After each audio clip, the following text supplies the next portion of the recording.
my focus was not on the negative side of things, and even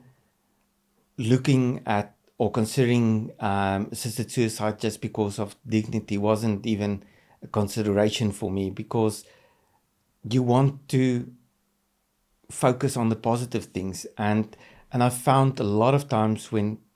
the other people that you talk to that's got cancer, if they start giving up hope, which is what assisted suicide comes to, most of them pretty much die within 2-3 weeks anyway. And what the MPs and what the government should really focus on is more seeing how they can help these people and what they can do for them, because there's a lot of people that can even get healed completely and might move on and have a good quality of life.